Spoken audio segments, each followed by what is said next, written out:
শেরে পাঞ্জাবে।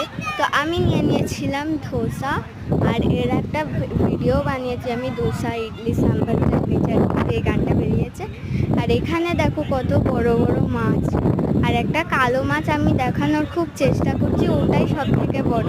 কিন্তু হয়তো মানে অ্যাকোয়ারিয়ামের জন্য হয়তো বা রিফ্লেকশনটার জন্য হয়তো দেখতে পাবেন না আপনারা, তাও একটু চেষ্টা করুন। আর আমরা এখানে তাড়াতাড়ি এসে গিয়েছি মন্দারমণির বিচে। দেখুন অনেকটাই হাওয়া দিচ্ছিল, আর এখন ভাঁটা পড়েছিল। তো আমি এখন যাচ্ছি ড্রেস চেঞ্জ করতে। চলো, আমি আমার ট্রলি এনেছিলাম, স্কুলের ট্রলি।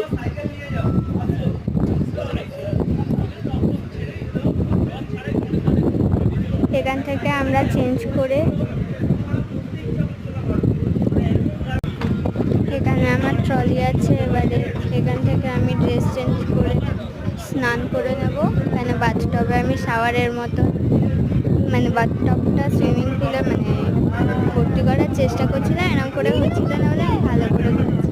এবারে আমি ফ্রেশ হয়ে নিয়েছি। এবারে দেখুন আমরা এখানে বিচের ধারে চলে এসেছি, মানে আমাদের রিসর্টটাই বিচের ধারে।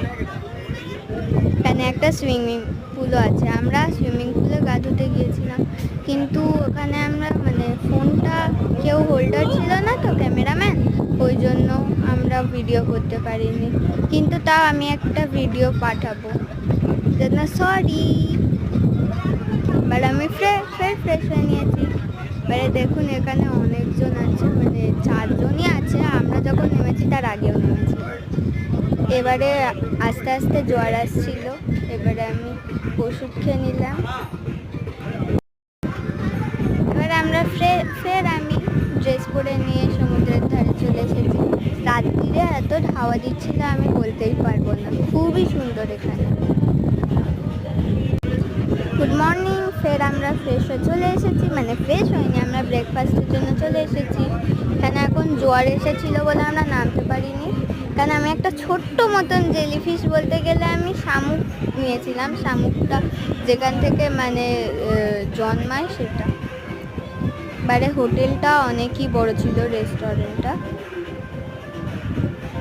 আর এইটা হলো আমাদের রিসর্ট। এখানে আমি নিয়েছিলাম ব্রেড বাটার সব নিয়েছিলাম, আমি জুসও নিয়েছিলাম। তা এবার আমরা এখানে এসে গিয়েছি সমুদ্রের ধারে। আমার টুপি শুধু উড়ে চলে যাচ্ছিল। Bye bye.